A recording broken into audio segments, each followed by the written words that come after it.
இந்த astral travel பண்றேன். வெளியில அந்த உலகத்தை பத்தி மைண்ட் டிராவல் பண்ணி பாக்குறேன், டைம் டிராவல் பண்ணி பாக்குறேன்.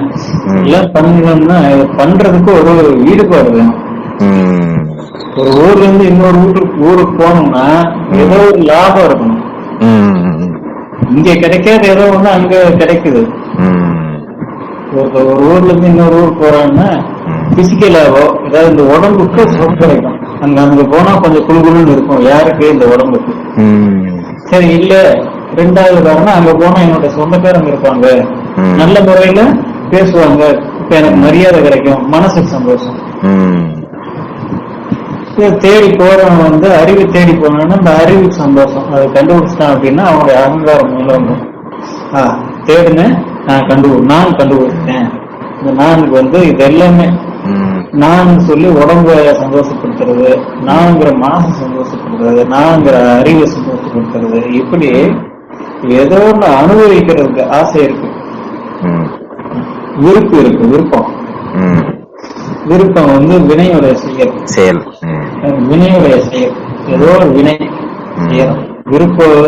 விருப்பு இல்லாம செஞ்சா அது பிரச்சனை இல்லை. விருப்பத்தோட செஞ்சா அதுக்கு கர்மா உண்டு. விருப்பத்தோட எதையாவது இன்னும் ஆசைகள்லாம் வச்சுக்கிட்டு போய் செஞ்சுட்டு இதெல்லாம் பண்ணிட்டு அப்புறம் முக்தி நெறி சேரணும் அப்படின்னா முக்தி நெறி அதுக்குள்ள முதல் ஸ்டெப் எடுத்து வைக்கணும்னாவே, முதல் அடி வைக்கணும்னாவே, மற்றதெல்லாம் முதல் ஸ்டெப் குழம்பு மாதிரி முதல் அடி எடுத்து வைக்கணும்னாவே விருப்பு வெறுப்பு இல்லாத சமம் வரணும். விருப்பு வெறுப்பு இல்லாத சமம் மனப்பக்குவம் மட்டும் இல்லை, எல்லாத்தையும் சமமா பாக்குற மனப்பக்குவம் மட்டும் இல்ல, அது முதல்ல வராது. நம்முடைய இரு வினையும் சமமாகணும். புண்ணியம் பாவம் இந்த ரெண்டு கர்மாவே அனுபவிச்சு தீர்த்திருக்கணும். புண்ணிய கர்மாவை ஈஸியா கொடுத்துடலாம். ஆண்டவா எனக்கு இது வேணாம், எனக்கு கிரெடிட்ஸே வேணாம், நீங்க வச்சுக்கோ, யாருக்கும் என்னோட புண்ணியத்தை கொடுக்கும். இதை இப்படி செய்யறதுக்கு நமக்கு உரிமை இருக்கு. எனக்கு புண்ணியம் வேண்டாம் சாமி, இந்த ஏதோ தான தர்மம் பண்றேன், அதுல வர்ற புண்ணியம் எனக்கு வேண்டாம், இல்ல உன் பேரை சொல்லி பண்ணிடுறேன் அப்படின்னு சொல்லி இறைவன் பேரை சொல்லி பண்ணிட்டா அந்த புண்ணிய கர்மம் நம்ம சேராது. ஆனா செஞ்ச பாவ கர்மாவை அனுபவிச்சுட்டே தான் ஆகும். புண்ணிய கர்மம் செஞ்சா பாவ கர்மா சமமாயிருங்கிறதெல்லாம் கிடையாது. ரெண்டையும் அனுபவிச்சுக்கணும். ஆனா ஒரு சின்ன சுதந்திரம் இருக்கு. நமக்கு வந்த புண்ணியங்களை தானம் கொடுத்துடலாம். தானம்னா எனக்கு வேண்டாம்னு சொல்ற உரிமை நமக்கு இருக்கு. எனக்கு சொர்க்கம் வேண்டாம், புண்ணியத்தை போய் அனுபவிச்சுக்கிறதுக்கு நான் சொர்க்கம் போக தேவையில்லை அப்படின்னா அந்த ஒரு சின்ன சுதந்திரம் இருக்கு. ஆனா பாவத்தை அனுபவிச்சுட்டா இப்படி ரெண்டு கர்மாவும் சமமாகும் போது இதுவரைக்கும் விருப்பு வெறுப்புன்னு வந்துட்டு இருக்கும். விருப்பு வெறுப்பு இந்த இரு வினையும் வந்து சமமாகும் போது ஒரு அப்பதான் முதல்ல தெளிவே வரும். இதுவரைக்கும் நம்ம அறிவு கண்ண சிற்றறிவா இருக்கும், எல்லாம் அது வரைக்கும் எல்லாம் சிற்றறிவா இருக்கும். ரெண்டு வினையும் சமமானதுக்கு அப்புறம் இந்த சிற்றறிவு ஒளிஞ்சு பேரறிவு அப்பதான் ஆரம்பிக்கும். அதான் ஆன்மாங்கிறது, ஆன்ம தரிசனமே அப்பதான் ஆரம்பிக்கும்.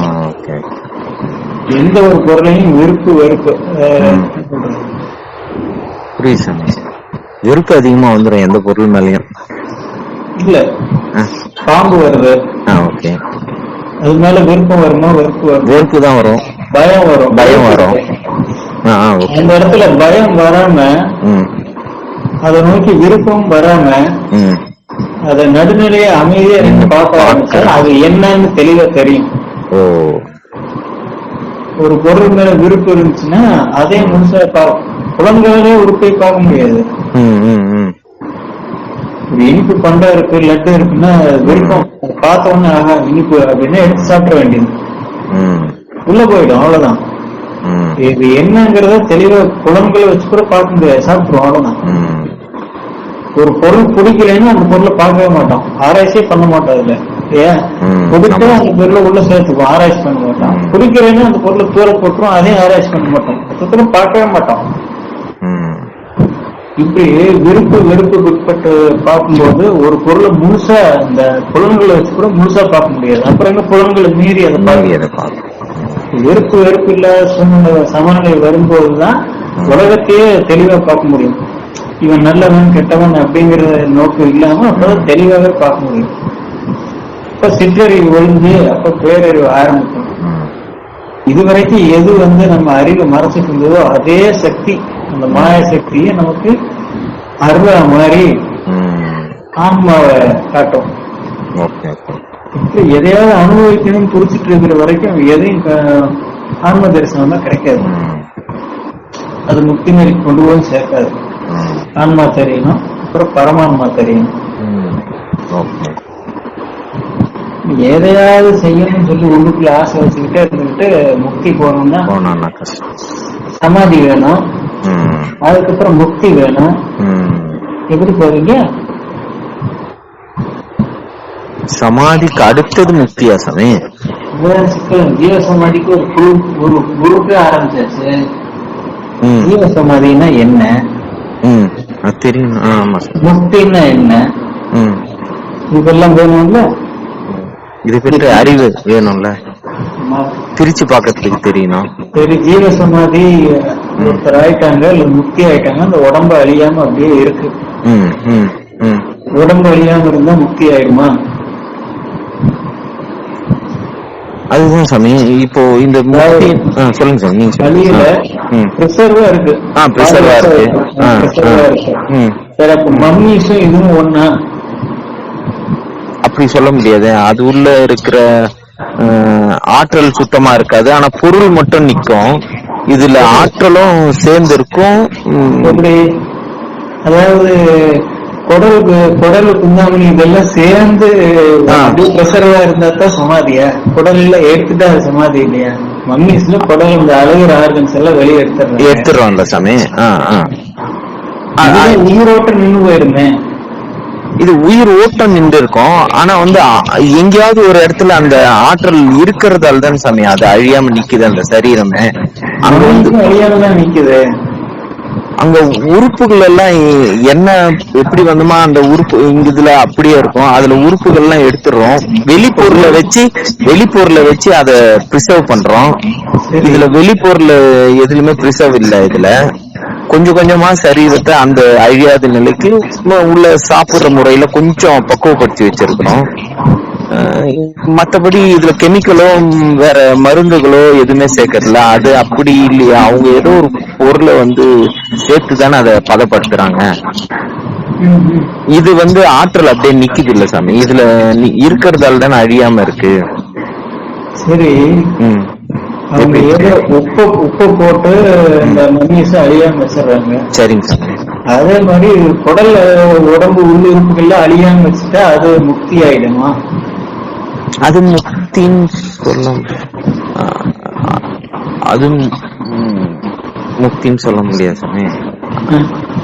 ஜீவ சமாதி முக்தியின் ஒரு நிலை தானே சாமி, அப்படி இல்லையா? அப்போ அது அவங்க வேறுபாடு இருக்கா? முக்திக்கும் விடுதலைன்ற வார்த்தை தான் அந்த முக்தி மோட்சம் ஒரு அர்த்தம் அப்படின்னு நான் நினைக்கிறேன். இப்ப விடுதலைன்னா இந்த நீங்க சொல்ற மாதிரி ஆன்மா இந்த சரீரத்தை விட்டு வெளியே போயிருக்கு அப்படின்ற ஒரு விடுதலை அப்படின்ற நிலைக்கு அது எடுத்துக்கலாம்ல சாமி. அப்ப ஜீவ சமாதின்றது முக்திக்கு ஈக்குவலா தானே சாமி எடுத்துக்கணும்.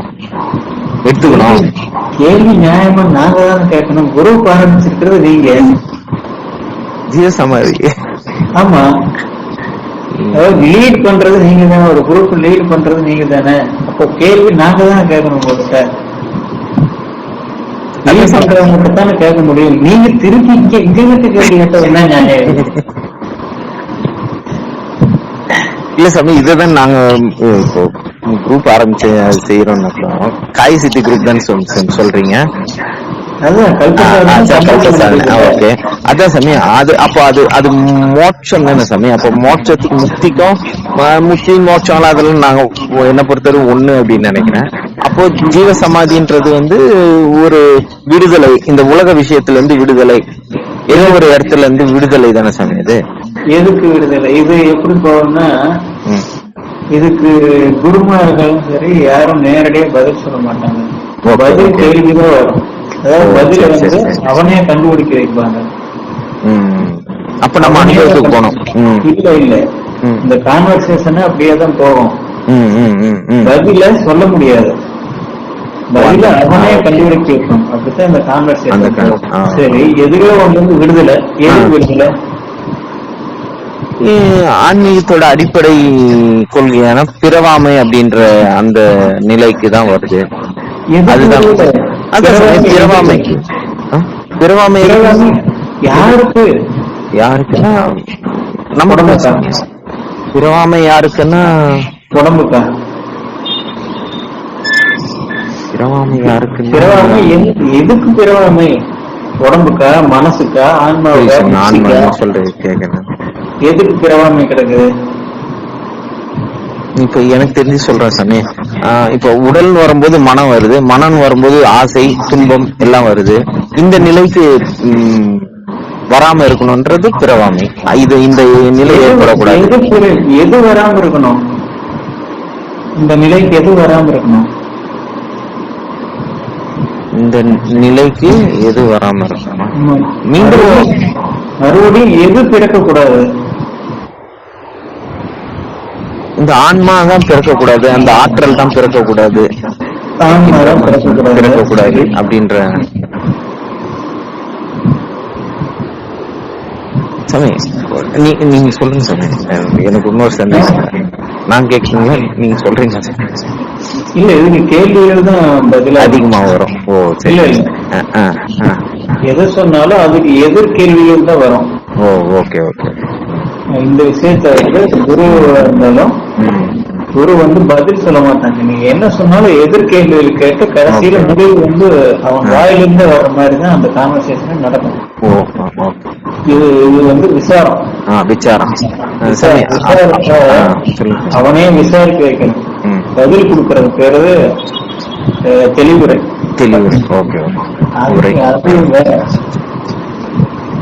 என்ன தேடுகிற பொருள் வந்து அவனை பத்தி தான் தேடுறான். அப்ப அவனை பத்தி அவன் தான் கேள்வி. உனக்கு என்ன பிடிக்கும் பிடிக்காதுன்னு அவன் தான் சொல்லணும். இப்ப இன்னொன்று இது சமயம், இப்போ ஆன்மாவா இருக்கிற வரையும் மனம் இருக்குமா? ஆன்மாவா இருக்குதுங்கிறீங்க? ஆன்மாவா இருக்கிற வரையும் எது சரி? உடம்பா நான் உடம்பா இருக்க வரைக்கும் சொன்னா ஒரு லாஜிக் இருக்கு. நான் உடம்பாக இருக்கிறேன்னு சொன்னா நான் அப்படிங்கிற ஒரு ஆன்மா உடம்பு வடிவத்துல சிக்கி இருக்கு. இது ஒரு அர்த்தம் இருக்கு. ஆன்மாவா இருக்கிற வரைக்கும் சொன்னா என்ன அர்த்தம்? எது ஆன்மாவா இருக்குன்னு நீங்க கேள்வி இருக்குல்ல. நான் ஆன்மாவா இருக்கும் வரையில் அப்படின்னா அந்த நான் எதை சொல்றேன்? நான் வந்து ஆன்மா தானே சாமி. நான் வந்து இந்த மனம் இல்லையே. அப்படி மனமா இருந்தா நம்ம இறந்ததுக்கு அப்புறம் அந்த மனம் இருக்கிறது இல்லையே சாமி. இப்போ உடம்பும் இருக்கிறது இல்லை. இறந்துட்ட அப்புறம் நம்ம அதை விட்டுட்டு போயிடும். உடம்பை விடும்போது மனமும் அங்க ஆன்மா கூட வர்றதில்ல. அப்ப அந்த ஆற்றல்ன்றது வந்து நான் வந்து ஆன்மா மீண்டும் வந்து அந்த பிறவாமைக்கு வர்றதுக்கு இந்த உடம்புக்குள்ள வராம இருக்கணும். அந்த நிலைக்கு தானே சாமி யோசிக்கிறோம் நம்ம. அப்படிதான் உடம்புக்குள்ள ஆன்மா வராம இருக்கணும். மீண்டும் எடுக்க கூடாது இல்லை வந்த திருப்பி மனம் வந்துடுது, இன்ப துன்பம் வந்து ஆசை வருது. வெளியில இருக்கிற வரையும் அந்த ஆற்றலுக்கு அந்த ஆன்மாக்கு சாமி இந்த உடம்புக்குள்ள, அதாவது இந்த சரீரமா மாறாத இந்த சரீரமா மாறாத வரைக்கும் அதுக்கு மனம் கிடையாது. சரி, அது யோசிக்காது. இதெல்லாம் இருக்குதுன்னா அது குணமுள்ள பொருளா மாறிடுது இல்ல சாமி. இருமை வந்துடுது இல்ல. அப்ப பேயா போயிட்டா பேயின்ற அந்த பொருள், அந்த ஒரு வஸ்து அங்க இருக்கிறதுக்கு வாய்ப்பு அதெல்லாம் கண்டிப்பா இருக்கு. சந்தேகம் தான் இல்ல, இருக்குன்றீங்களா? இருக்கு. அப்பன்னா சாமி அப்பன்னா நம்ம இறந்து பாக்குற அனுபவம் இருந்தா தானே சாமி. எப்படி சாமி இது இருக்குன்றீங்க? அப்போ இருக்குன்றீங்க. இருக்கு. ஆன்மாவுக்கு ரூபம் உள்ள ரூபத்துல சிக்கிக்குது இல்லையா? பஞ்சபூதங்கள்லயும் ஆன்மா சிக்கும். ஆமா, ஓகே சாமி. இந்த உடம்புல 5 கோஷங்கள் இருக்குல்ல நமக்கு. ஓகே, அந்த மாதிரி 5 கோஷம். ஓகே சாமி. 5 கோஷங்களும் வந்து உடம்பு தானே? ஆமா சாமி, பருப்பொருள் தான். பருப்பொருள் இல்ல, அந்த 5 கோஷங்களும் உடம்பு தான். அந்த 5 கோஷங்கள்லயும் பஞ்சபூதத்தினுடைய விகிதம் மாறுபடும். அன்னமய கோஷத்துல மண் நிறைய இருக்கும், பிராணமய கோஷத்துல மண் கம்மியா இருக்கும், காற்று நிறைவா இருக்கும், தண்ணியும் இருக்கும். பிராணமய கோஷத்துல பிராணம் அப்படின்னா காற்று, சுவாசம் அப்படின்னா அதுல நீராவி, நீர் இருந்தா தான் காத்து. ஆமா சாமி, அது ஓகே ஓகே சொல்லுங்க. பிராணமய கோஷத்துல தண்ணி இருக்கும், நெருப்பு இருக்கும், காத்து இருக்கும், மண்ணு மட்டும் இருக்காது. இருக்காது. இப்படி அடுத்தது நெருப்பு. மனோமய கோஷம். மனோமய கோஷம், சாரி, மனோமய கோஷத்துக்கு மனம் அது இயங்குதலையே இயங்கு. ஆமா, அப்ப வாயு இருக்கும், நீர் கம்மியா இருக்கும். மூச்சு விடுறோம் இல்ல, மூச்சு விடும்போது அந்த மூச்சு கையில படும்போது தெரியும் இல்லையா? அத அட்லீஸ்ட் அந்த வழியா ஃபீல் பண்ண முடியும், தொட முடியாது, ஃபீல் பண்ண முடியும். ஆனா மனச ஃபீல் பண்ண மட்டும்தான் முடியும், தொட முடியாது. நீர் மண்ணத்தான் தொட முடியும். இந்த நீர் மண்ணில இருந்து பிறந்த காத்த ஃபீல் பண்ண முடியும் இல்லையா? இப்படி மனோமய கோஷத்தை ஃபீல் பண்ண முடியும், தொட முடியாது. மனோமய கோஷத்துல மண், நீர் கம்மி, நெருப்பு, வாயு, ஆகாயம் மூணுமே அதுல இருக்கும் மாயமய கோஷத்துல. விஞ்ஞானமய கோஷத்துல மண் இருக்காது, நெருப்பு கம்மியா இருக்குமா? அதிகமா இருக்கும். அதிகமா இருக்குமா? இல்ல சமயம், ஏன்னா அறிவு வேலை செய்யணும், உஷ்ணம் இருக்கும்போது இந்த அறிவின் நிலை அதிகமா இருக்கும்ல சாமி, அதனால நெருப்பு அதிகமா இருக்கும், காற்று கம்மியா இருக்கும்.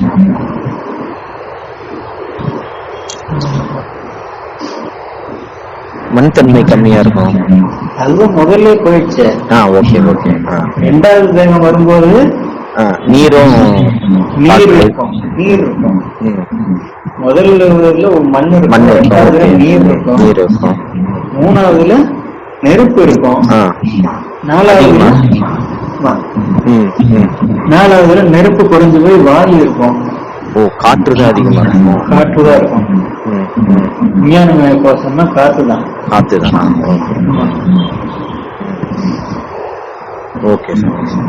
ஆனந்தமய கோஷத்துல அதுவும் இருக்காது, வெறும் வெட்ட வெளிதான் இருக்கும். இருக்கும் இது நம்ம பூதங்கள் எல்லாமே இருக்கும், ஒடுங்கி இருக்கும். ரேசியோ கம்மியா இருக்கும், ரொம்ப நுணுகுன வடிவத்துக்கு போயிடும். எப்படி ஒரு செங்கல் இருக்கு, செங்கலை தூள் பண்ணோம்னா பொடியாயிடுது, காத்துல தூள்னா காதல் கலந்ததுல அதோட கலந்துச்சு. Okay sir. செங்கலை உடைச்சா செங்கல் அன்னமய கோஷம் வச்சுக்கோங்க, அதை உடைச்சு தூளாக்கணும்னா பொடியாகுது இல்லையா? பொடியாச்சுன்னா உடைக்கும் போதே தூசு பறக்குது இல்ல, அதை பிராணமய கோஷம் உருவாக்கிக்கலாம். இந்த தூசு காத்து அந்த ரெண்டாவது உடைக்கும் போது வர்ற சிவப்பு புகை கண்ணுக்கு தெரியும். ஆனா அதே புகை கொஞ்சம் மேல போயிடுச்சு அப்படின்னா அது கண்ணுக்கு தெரியாது. அப்பயும் செங்கல் தூள் அதுக்குள்ளேதான் இருக்கும், வேற எங்கேயோ போய் செட்டில் ஆகி டஸ்டா விழுகும். காத்துல டஸ்ட் இருக்கு இல்லையா, செங்கல் சாலிடா இருக்கு, உடைக்கும் போது உடைச்சு தூளாக்கணும்னா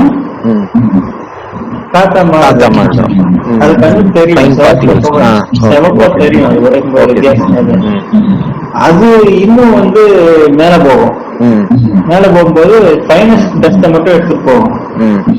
அப்போ செங்கல் தூள் அதுக்குள்ள இருக்கும், ஆனா அது கண்ணுக்கு தெரியாது. அடுத்து இன்னும் ஃபைனஸ் டஸ்ட் எடுத்துட்டு மேல போகும்.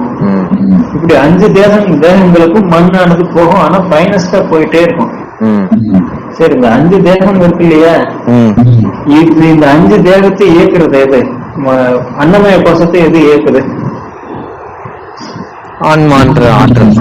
5 கோஷத்தையும் ஆன்மாதான் இயக்குது. ஆனா அந்த ஆன்மாவை இயக்குறது இறைவன், அதுக்குள்ள போக வேண்டாம். மொத்தத்துல உயிரையும் இயக்குது ஆன்மாதான்.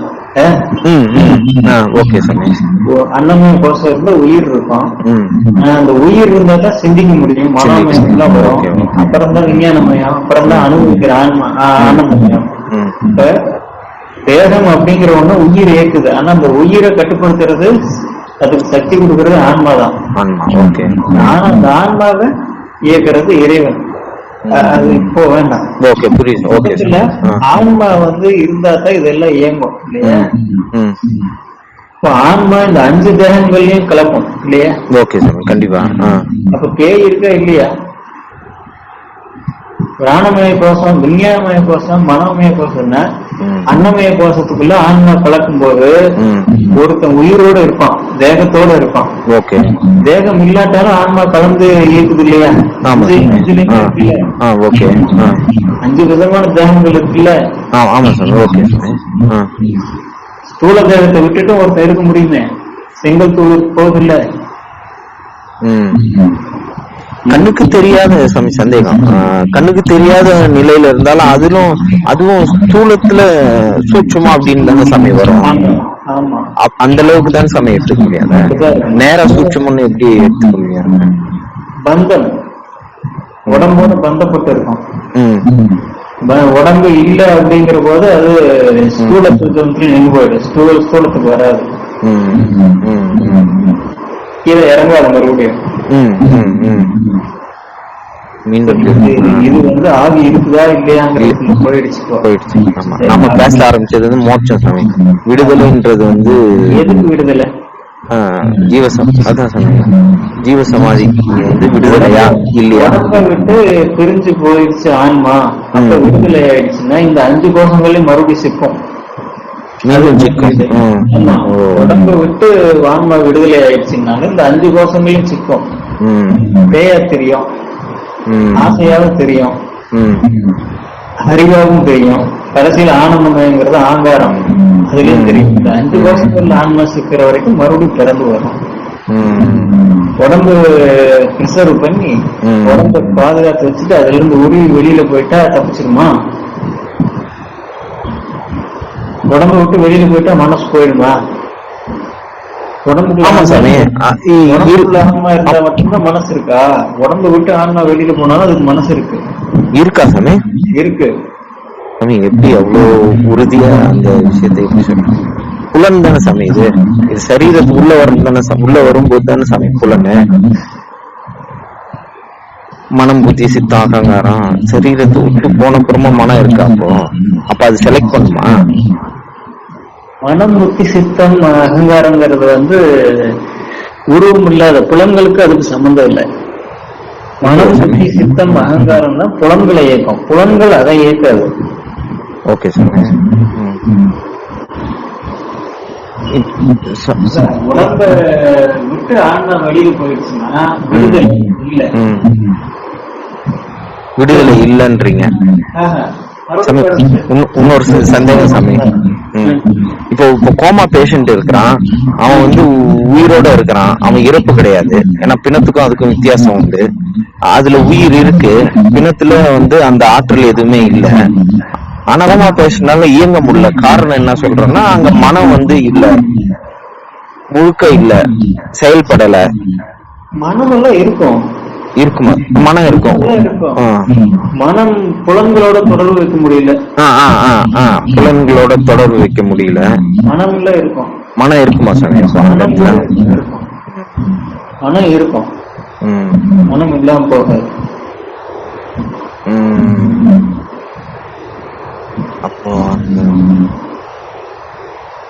அப்ப எப்படி சாமி இந்த ஜீவ சமாதி இதுக்குள்ளேயே ஒரு டாபிக் எடுத்தா அதுக்குள்ளேயே நிறைய சந்தேகங்கள் வர்றத நம்ம டைவர்ட் ஆகும் சொன்னேன். தன்னை பத்தி தெரிஞ்சுக்கிட்டு இவ்வளவு இருக்கு,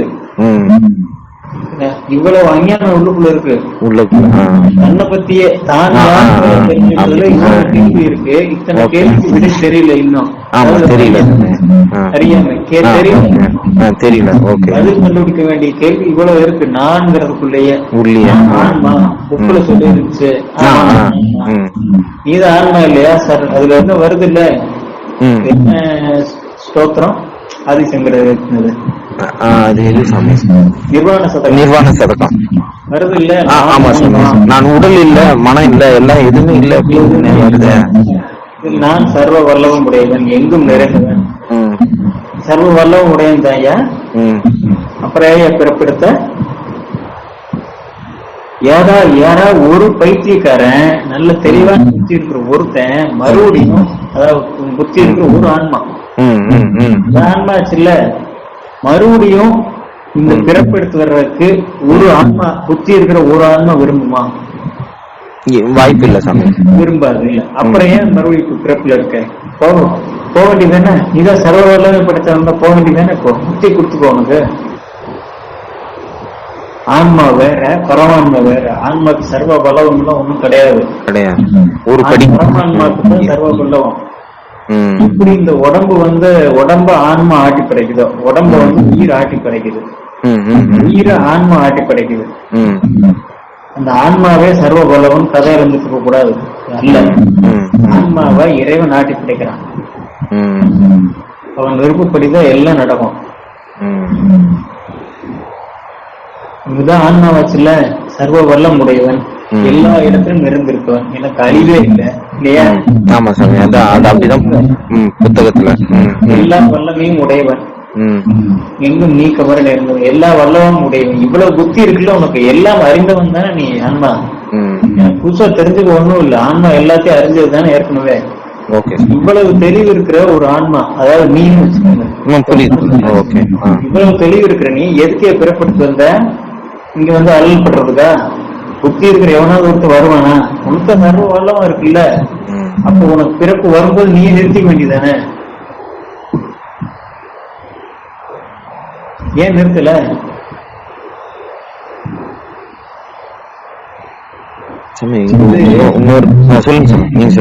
இந்த இது இருக்கு இல்லையா, நான் சர்வ வல்லவன் உடையவன், இதெல்லாம் ஆணவ மனத்திலிருந்து பிறந்து வரக்கூடிய வார்த்தைகள். அகங்கார மனத்தை ஈஸியா கண்டுபிடிச்சிடலாம். நான் உன்னோட பெரியவன்னு சொல்றோம் இல்லையா, அகங்கார மனம், இவன் ஈகோல பேசுறான் அப்படிங்கறத கண்டுபிடிச்சிடலாம். அடுத்தவன் சொன்னா தெரிஞ்சிடும். அல்லது சில சமயம் நமக்கே உரைக்கு நாம ரொம்ப திமிரா பேசிட்டோம். திமிருங்கிற அர்த்தத்துக்கு பேரு அகங்கார மலம். ஆணவ மலம் ஒண்ணு இருக்கு ஆன்மாவுக்கு. ஆணவ மலம் தன் கூடவே இருக்கும், தன்னை அறிய விடாது, ஆன்மாவை அறிய விடாது. பூமியில் இருக்கிற படைப்பு ரகசியங்கள் அத்தனையும் தெரிஞ்சுக்க முடியும், ஆனா ஆணவ மலம் இருக்கிற தெரிஞ்சுக்க முடியாது. இந்த ஆணவ மலம் ஆன்மாவை உணர்றதுக்கு, அந்த ஆன்ம தரிசனத்துக்கு, ஆன்ம அனுபவத்துக்கே விடாது. ஆன்ம ஆணவ மலத்தை ஆதி மலம், ஆதியிலே இருக்கிற தன்னை கூட எப்பவும் ஒட்டிட்டே இருக்கும். இது தன்னை அறியவே விடாது. முதல்ல தன்னை அறிஞ்சாதான் அப்புறம் பரம்பொருளை பத்தி கொஞ்சமாவது ஏதாவது சிந்தனை வரும். நான் சர்வ வல்லமை உடையன்னு உட்கார்ந்து வேண்டியதுதான். சர்வ வல்லமுடையவன் மறுபடியும் எதுக்கு பிறப்படுத்து வர்ற? வந்திருப்பான், ஒருத்தனாவது வருவானா? கொஞ்சம் அறிவு வருவானா? இருக்கும் போதே போகணும்னு நினைக்கிறான். இங்க இருக்கும் போதே இவ்வளவு அல்லல் படுறான். ஆமா, போகணும்னு நினைக்கிறான். அப்ப போன ஜென்மத்து வாசனை, போன ஜென்மத்து ஞாபகம், இதுக்கு முன்னாடி பிறப்பெடுத்த பல கோடி பிறப்புகளுடைய ஞாபகம், இது எல்லாமே ஆன்மா இருக்குல்ல. ஆமா, எல்லா அறிவும் இருக்குல்ல, நிறைந்த அறிவு நிறைஞ்சது இல்ல. எல்லா ஞானமும் அதுக்கு இருக்கும். போன ஜென்மத்துல என்ன இருந்தோம், எப்படி அல்லல் பட்டோம், என்ன ஞாபகம் இருக்கும்.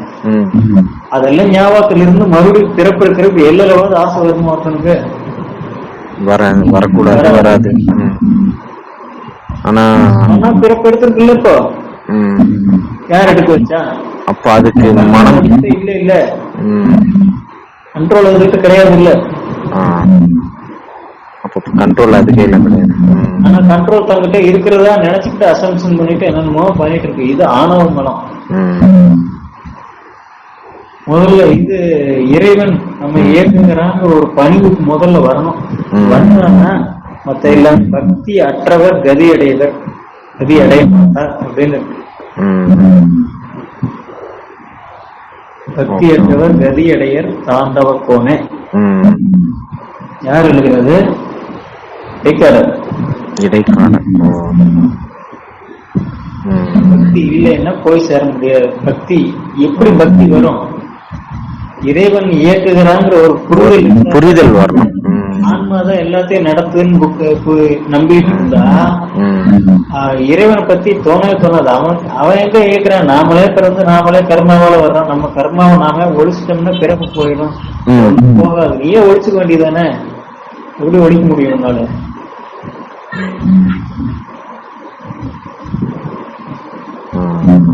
முதல்ல ஆன்மா பத்தி வேணும், ஆன்ம தரிசனம், ஆன்ம அனுபவம் வரணும். அதுக்கு ஆன்ம மூலம் போனாதான் வரும்.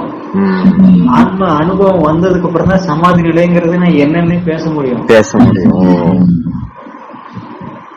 ஆன்ம அனுபவமே இல்லைன்னா சமாதி நிலையை வந்து ஏதோ ஒரு சாதனையா நினைச்சுக்குவோம்.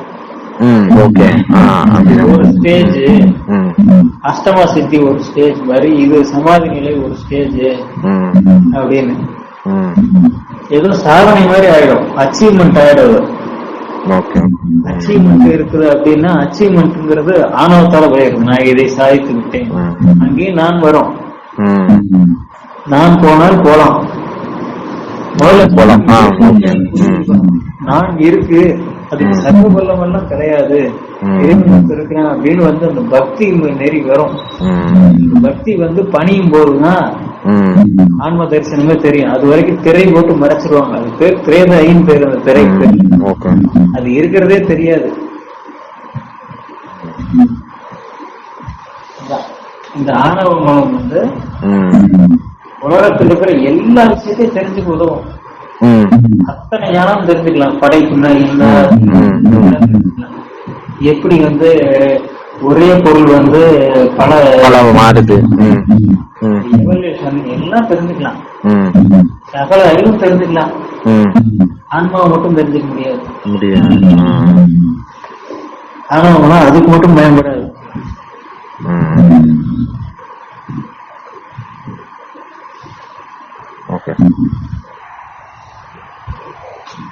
ஆன்மாவை இழுக்கிறதுக்கு இன்னொரு இது இருக்கு அப்படின்னு சந்தேகம் தான் சாமி நிறைய வந்து போகுது. ஆன்மா அறிவு அப்படிங்கறத இல்லாம ஆன்மா முக்தி கொடுக்கணும்னா யார் கொடுப்பாங்க முக்தி?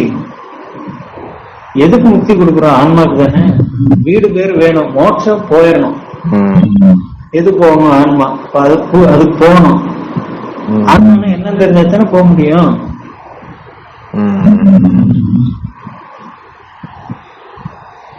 நான் உடம்பு இல்ல, நான் மனசு இல்ல, அறிவும் இல்ல, நான் ஆன்மா.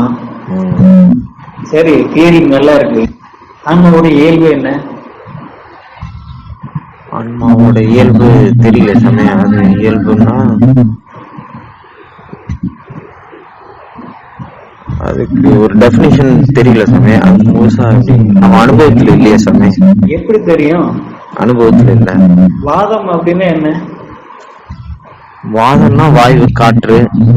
டெபினிஷன் வருது. டெபினிஷன் வரலையே. அதனுடைய இயல்பு என்னன்னு தெரியலையே. ஏன்னா ஆணவ மலம் தன்னை தவிர எல்லாத்தையுமே காட்டும், தன்னை மட்டும் பார்க்க கூடாது. இந்த ஆணவ மலத்துக்கு பல பரிணாமம் இருக்கு. அப்படியே மாத்திக்கிட்டே இருக்கும். அந்த கேலக்சி போகணும், இந்த கேலக்சிக்கு போகணும் அப்படின்னு. இதுதான் வந்து மறைப்புன்னு சொல்றது. ஒருத்தன் இந்த ஒரு திருடன் வந்து வாங்கிட்டான் நைட்டு. திருடுற காவலாளி வந்து வீக்கு, அவனை அடிச்செல்லாம் ஜெயிக்க முடியாது. ஒரு இடத்துல வந்து நிறைய செல்வத்தை பதுக்கி வச்சிருக்காங்க, ஒரு இடத்துல வச்சிருக்காங்க.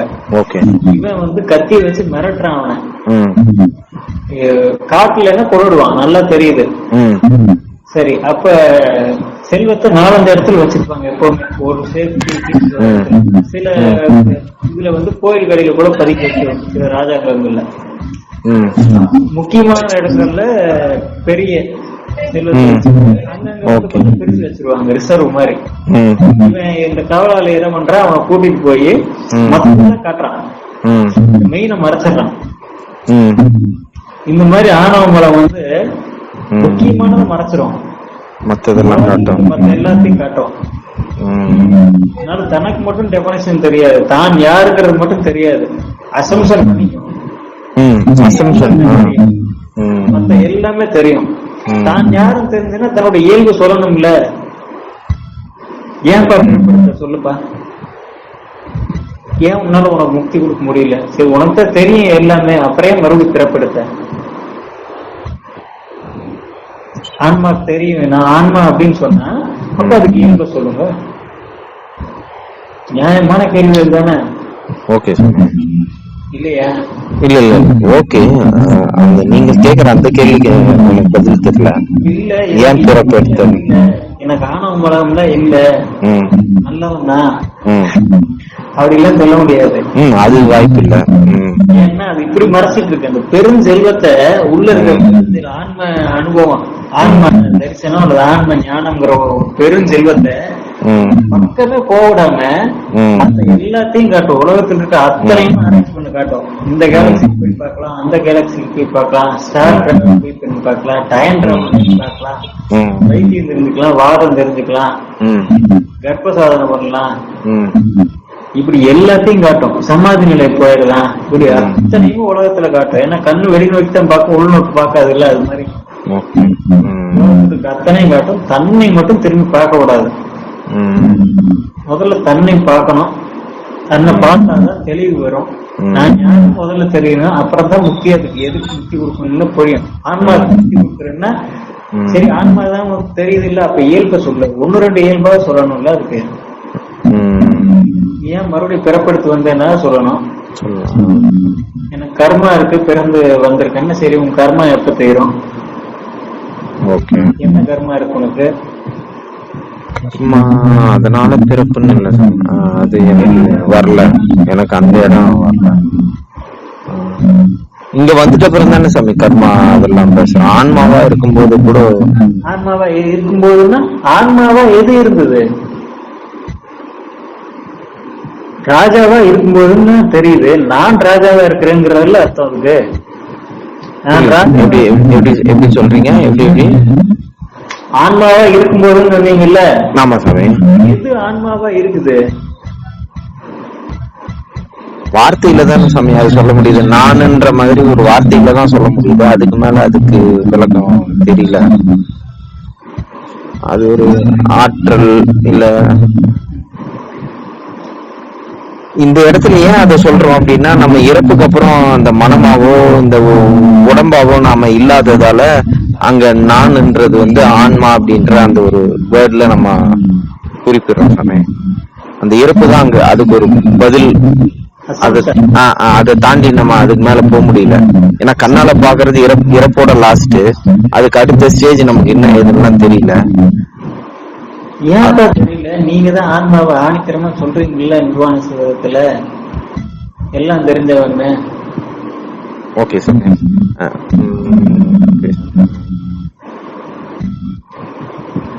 அப்புறம் ஏன் தெரியல? அதான் சாமி, அந்த இடத்துக்கு நாம போல இறப்புக்கு அப்புறம் அந்த ஆன்மான்ற நிலைக்கு நாம போயிடுறோம் அப்படின்ற மாதிரி ஒரு கருத்து வச்சிருக்கிறோம். நீங்க சொல்ற மாதிரி அசப்ஷன் வச்சுக்கோங்களேன், கருத்து வச்சிருக்கிறோம். அப்ப அங்க போனாதான் நமக்கு அதை பத்தி பொருளை கருத்து வச்சிருக்கீங்கல்ல. ஒரு பொருளை அறுதிட்டு சொல்ல முடியல. ஆனா ஆமா முக்தி கொடுக்கணும்னு சொல்றீங்க இல்லையா? யார் கொடுக்கறது? வரல. அந்த ஸ்டேஜுக்கு போறோம்னு சொல்றோம். இந்த உடலை விட்டு நம்ம அந்த ஸ்டேஜுக்கு ஆன்மா என்ற அந்த ஸ்டேஜுக்கு போறோம்னு சொல்றோம். அந்த நிலைக்கு போறோம்னு சொல்றோம்னு வச்சுக்கோங்களேன். ஆன்மாங்கிற அந்த ஸ்டேஜுக்கு போறோமா? எது போகுது ஆன்மாங்கிற ஸ்டேஜுக்கு? கான்சியஸா? கான்சியஸ்ன்னு சொல்ல முடியாது. மனத்தோட இது தொடர்பு பட்டுரும். மூச்சுன்னு சொல்ல முடியாது. இறப்புக்கு அப்புறம் மூச்சு இல்ல, அங்க காத்து நமக்கு தேவையில்ல சாமி. சாமி கர்ப்பப்பையில் உயிரோடு இருக்கும் போதே மூச்சு இல்ல. அப்பயே மூச்சு இல்ல நமக்கு. அப்ப அந்த காத்து தேவைப்படாது. இறப்புக்கு அப்புறம் இருக்கிற அந்த நிலை அந்த அளவுக்கு தான் நம்மளால அதை யூகிக்க முடியுது. அதுக்கு மேல அதுக்கு வரல சாமி. அதுக்கு மேல அந்த இடம் வரையும் தான் நம்மளால கெஸ் பண்ண முடியுது.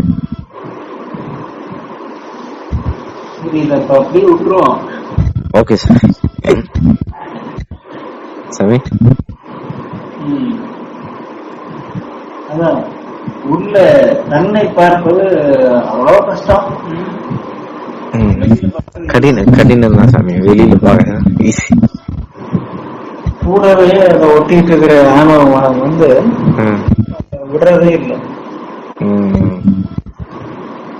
யாரோ நீயோ வானோ தீயோ வலியோ மண்ணோ என்று ஆய்வுகின்றேன். ஆய் உருகின்ற அது நீயே.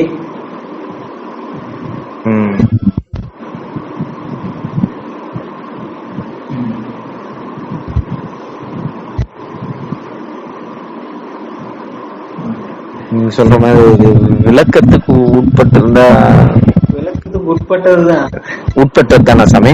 உட்பட்டதுதான் அப்படின்றீங்களா? உட்பட்ட பொருள் தான். விளக்கத்துக்கு உட்படாதுன்னு நாமளே, அதான் அந்த ஒரு திரை விலகினாத்தான்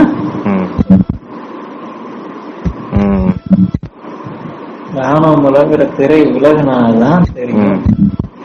அந்த ஆணவமல திரை இருக்கிறது கண்டுபிடிக்கிறதுக்கு இல்ல, அவ்வளவு கஷ்டம். நமக்குன்னு இல்ல, சம்சாரிகளுக்கு இல்ல, யோகிகளுக்கும் கஷ்டம். யோகிகளுக்கும் கஷ்டம். பல வருஷம் ஆனாலும் அது இருக்குன்னு தெரியாது.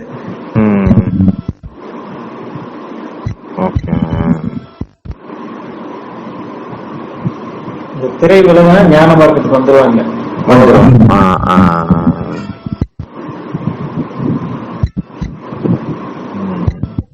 இது இந்த கேள்வி தெரியாமதான்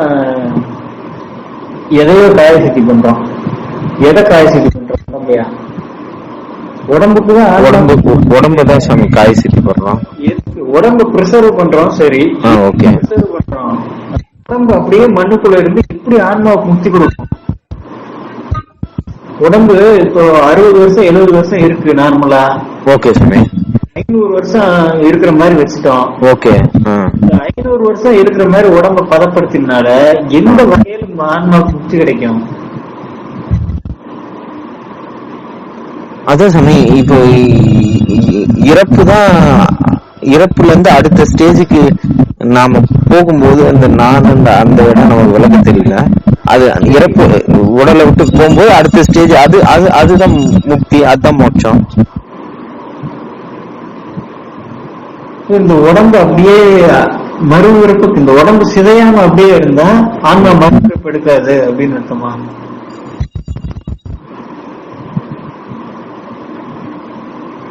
சமாதி ஆயிடுது. ஓகே சாமி, நீங்க சொல்ற பாயிண்ட் கரெக்ட். அழியல. உடம்பு அழிஞ்சா பிறப்பு வந்துடும். உடம்பு அழிஞ்சா பிறப்பு வருமா? இறந்தா பிறப்பு. இறந்தா பிறப்பு. ஓகே. அப்ப அந்த உடம்பு அதுலயே இருக்கு.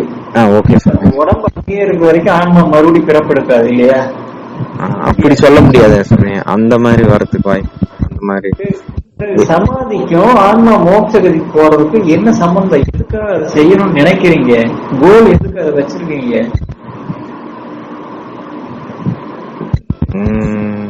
அதே சமயம் இது இறப்புன்றது ரொம்ப ஒரு கடினமான ஒரு நம்ம வயோதிகன்ற போது ரொம்ப கஷ்டப்பட்டு இந்த உடல் நோய்க்கெல்லாம் உட்பட்டு வருது.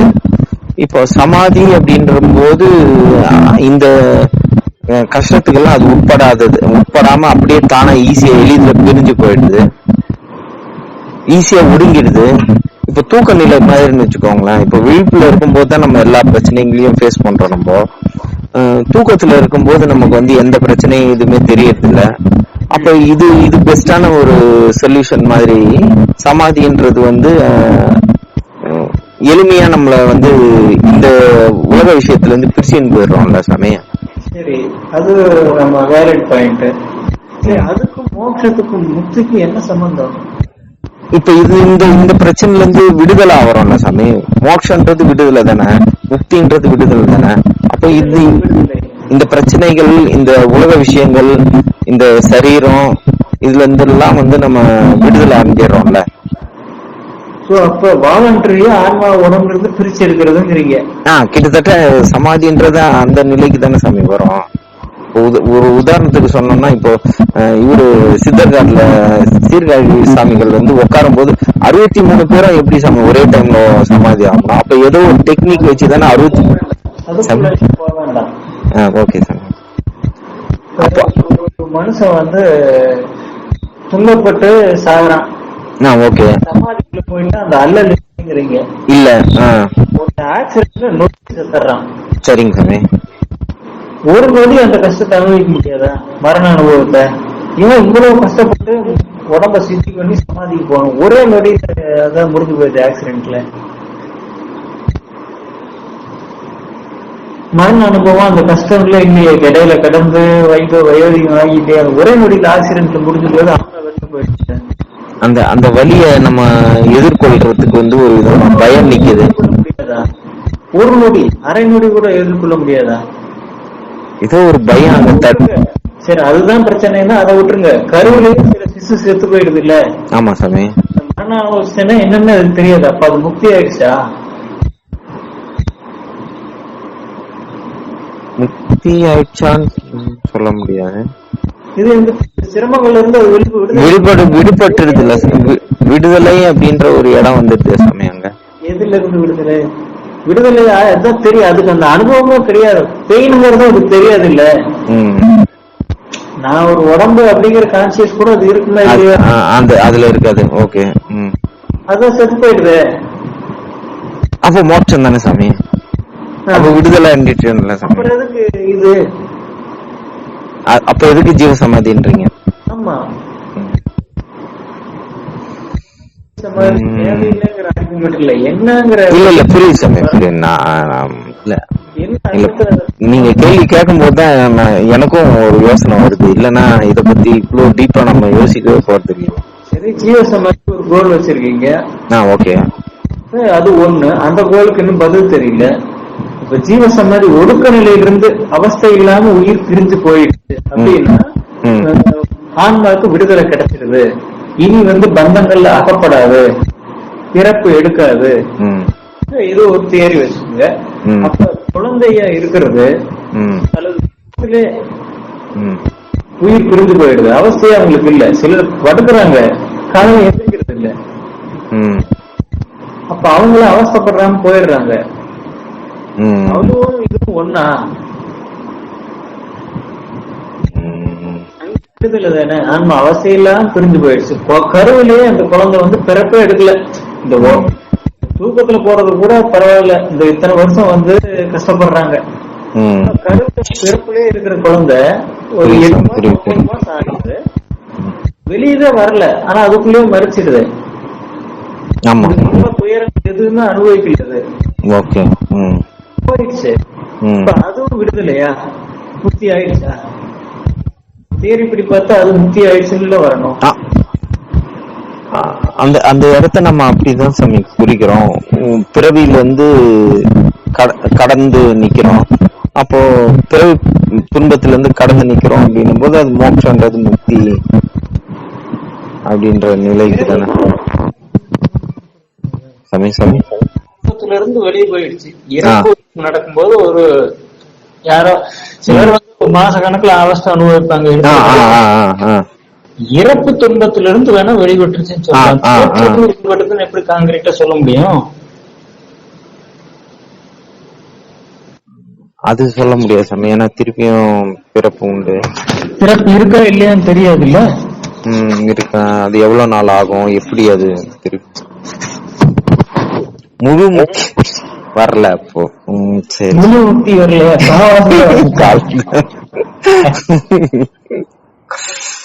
என்ன சாமி இப்படி குழப்புது? அதுதான் ஆனாமல உலகத்தில் இருக்க எல்லாத்தையும் ஈஸியா ஆராய முடியும். தன்னை மட்டும் ஆராய்ஞ்சா விடாது.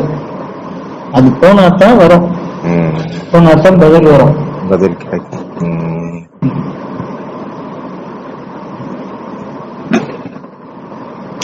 Okay sir. உலக லட்சியங்களையும் மோட்சத்தையும் ஒப்பிட முடியாது.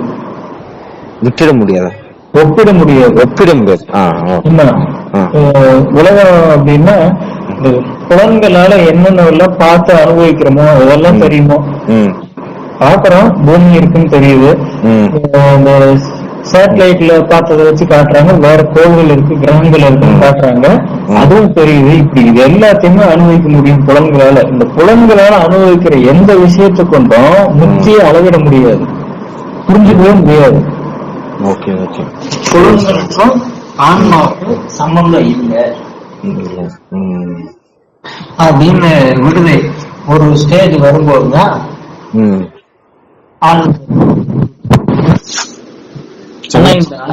ஆனா இந்த ஆன்மா புலன்கள் இல்லாமலே எதையும் தெரிஞ்சுக்காது. புலன்கள் வேணும், அதுக்கு வேணும்.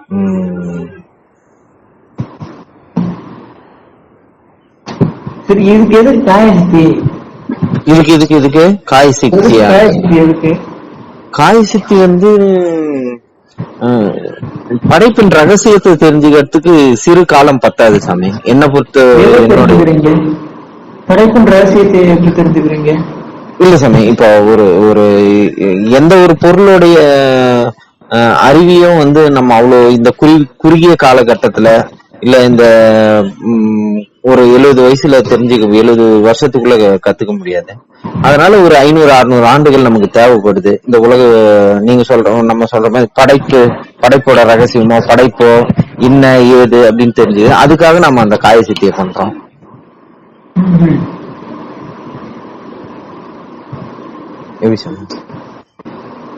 ஒரு சிலருக்கு குறுகிய காலகட்டத்திலேயே தெரிஞ்சுட்டு முதல்ல என்ன சொன்னீங்க, எனக்கு இந்த உலகமே வேண்டாம், மோட்சம் போனா போதும் நீங்க.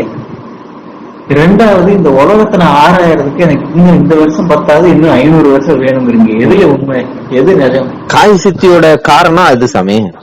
இல்ல அதான் கேக்குறேன். அது பண்ணிதான் சமாதிக்கு போறேன்னு பிளானு. காய சித்தி பண்ணி சமாதிக்கா வச்சிருக்கீங்க போது அப்படித்தானே வச்சிருக்கீங்க? ஆமா ஆமா சாமி. கல்பசாரண குழுக்கு தானே இருக்கு. ஆமா சாமி. முடிவு இந்த ஜீவசமாதிக்கு அசுவல் வாங்கணும், இதுதானே நோக்கமா இருக்கு. சரி, எதுக்குன்னு முதல்ல என்ன சொன்னீங்க, எனக்கு மோட்சம் கிடைச்சா போதும், இந்த உலகம் எதுவுமே வேண்டாம். போயிடுறோம் சீக்கிரமா போயிடுறோம். முக்கியமானது அதுதானே, எனக்கு மறுபடியும் பிறப்ப வேண்டாம்னா உலகத்துல நான் எதுவும் அனுபவிக்க விரும்பல, மறுபடியும் உடம்பெடுத்து எதையும் அனுபவிக்க விரும்பல, எதையும் தெரிஞ்சுக்கவே விரும்பலன்னு அர்த்தம். இந்த உலகத்தோட எனக்கு சம்பந்தமே வேண்டாம் அர்த்தம். ஆமா சாமி, உலகத்தோட வேண்டாம், இந்த உடம்போடையும் சம்பந்தம் வேண்டாம், மறுபடியும் எனக்கு கொண்டு வராது.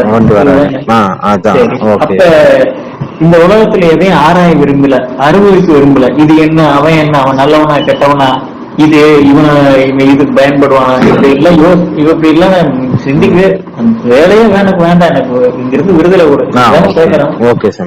சரி, இது ஒரு முதல்ல சொன்னது இதுதான். ரெண்டாவது என்ன சொல்றீங்க, எனக்கு இந்த உலகத்தை ஆராயறதுக்கு நாட்கள் பத்தாது, இன்னும் கொஞ்சம் நாட்கள் வேணுங்கிறீங்க. இதுல எது நிஜம்? சம்பந்தமே உலகத்துல எனக்கு வேண்டாம், இந்த சங்காத்தமா எனக்கு வேண்டாம், நான் விட்டுட்டு போறேன் அப்படிங்கிற மறுபடியும் எதுக்கு அதை பத்தி யோசிக்கணும்? யோசிச்சு என்ன பண்ண போறீங்க? உனக்கு உலகமே வேண்டாம். ரெண்டு கான்ட்ராஸ்ட் ஆகுது. உலகம் வேண்டாம்னு சொல்றது ஒரு வகை, அது முதல்ல சொல்லிட்டீங்க. ரெண்டாவது உலகத்தை ஆராய்ச்சி பண்ணணுங்கிறீங்க. வேண்டாங்கிற பொருள் எதுக்கு ஆராய்ச்சி பண்ணணும்? எதுக்கு அப்புறம் காயசக்தி? நீண்ட நாட்கள் எதுக்கு வாழணும்? எதை ஆராய்ச்சி பண்றதுக்கு வாழணும்? எதுக்கு உலகத்தை புரிஞ்சுக்கணும்? அதுதான் வேண்டாமே உங்களுக்கு. சீக்கிரமா பிரிச்சுன்னு போயிடுறது தானே அப்படின்ற மாதிரி கேள்வி கேக்குறீங்க, அப்படி சொல்றீங்க? இல்ல எப்படி இருந்தாலும் சரி, எதுக்குங்கிறேன். ரெண்டுமே முரண்பாடாகுது.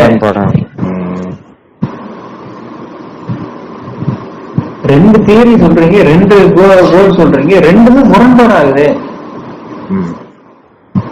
ஒரு கல்ப சாதனை பண்ண 500 வருஷம் வாழக்கூடிய ஒரு பக்கம் உடம்பு கொடுக்குது அப்படின்னா வாழணும் இல்ல, எதுக்கு சமாதியில போய் உட்காரணும்?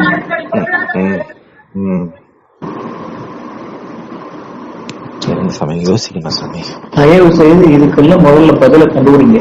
ஒரு பதில்னா எனக்கு பதில் வேண்டாம், உங்களுக்கான ஒரு பதில், உண்மையான பதில கண்டுபிடிங்க. இது எனக்கு வேண்டாங்கிறீங்க, மறுபடியும் இதைத்தான் ஆராய்ச்சி பண்ணணுங்கிறீங்க. எதுதான் நிஜம்? ஒரு முடிவுக்கு வாங்க, அப்புறமா கோல் செட் பண்ணலாம், அப்புறமா குரூப் சேர்க்கலாம், அப்புறமா வழிகாட்டலாம். எந்த ஊருக்கு வழிகாட்டுறீங்க? நீங்க வடக்க ஒரு பக்கம் போறீங்க, மறுபடியும் தெற்க ஒரு பக்கம் போறீங்க. எவனை கொண்டு போய் எங்க தள்ள போறீங்க? நீங்களே எந்த திசையில போறதுன்னு முடிவு பண்ணல. என்ன மோட்சம் நீங்க சொன்னது உலக பொருள் எனக்கு எதுவுமே வேண்டாம், இந்த சம்பந்தமே எனக்கு வேண்டாம், விடுதலை படிச்சா போதுங்கிறீங்க. இன்னொரு பக்கம் என்ன வேலை செய்யறீங்க? கர்ப்பசாதனுக்கு 600-700 வருஷம் வாழணுங்கிறத அந்த வேலை பண்றீங்க. எதுக்கு வாழணும்னு கேட்டா இந்த உலகத்தை ஆராய்ச்சி பண்ணணுங்கிறீங்க. அப்பதான் முழுமையான அறிவு கிடைக்கும். உலகமே வேண்டாம், அப்புறம் உலகத்தை பத்தி அறிவு எதுக்கு நமக்கு? ரெண்டும் முரண்பாடா இருக்கு, எதிர் திசையா இருக்கு. எந்த திசையில போறீங்கன்னு முதல்ல தெரிஞ்சுங்க, அப்புறமா ஒரு குழுவை வழி நடத்த முயற்சி பண்ணுங்க.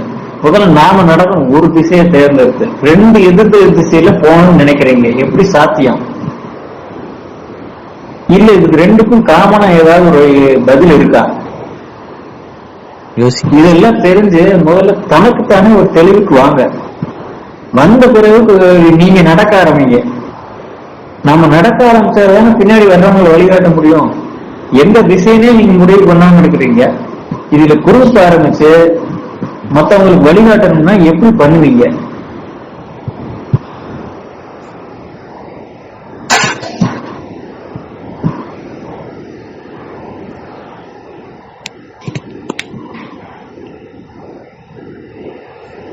இல்ல அஷ்டசித்த ஆகலான்னு ஒரு ஆசையில இருக்கீங்களா? இருந்தா தப்பு இல்ல. கர்ப்பசாதனை பண்ணா அஷ்டமாசத்து கிடைக்கும், ஏதோ ஒரு பவர் கிடைக்கும், ஏதாவது செய்யறதுக்கு.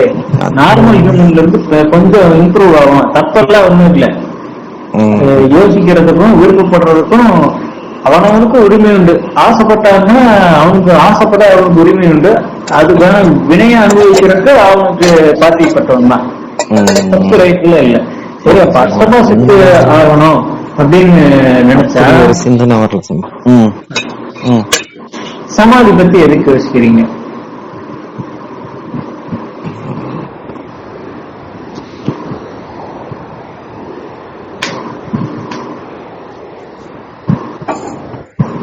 சொல்ற மாதிரி கொஞ்சம் யோசிக்கிறேன் சாமி. இந்த கேள்வி முதல்ல பதில் அவங்க கண்டுபிடிக்கணும். இதை முதல்ல அவருக்கு அனுப்புங்க, ராஜேஷுக்கும் அனுப்புங்க. Okay sir. இந்த கிரகத்துக்கு போனோம், அந்த கிரகத்துக்கு போனோம், இந்த கிரகத்துக்கு போறதுக்கு இங்கிருந்து ஏதாவது பிளாக் ஹோல் இருக்கா, வார்ம் ஹோல் இருக்கான்னா உனக்கு என்னதான் வேணும்? உன் பிரச்சனை தான் என்ன? மோட்சம் போகணுமா இல்ல அந்த கிரகத்துக்கு போகணுமா? உலகமே வேண்டாம்னா இன்னொரு உலகத்துக்கு போய் எதை அரேஞ்ச் பண்ண போற? முதல்ல ஒரு தெளிவு நிலைக்கு வாங்க. Okay sir.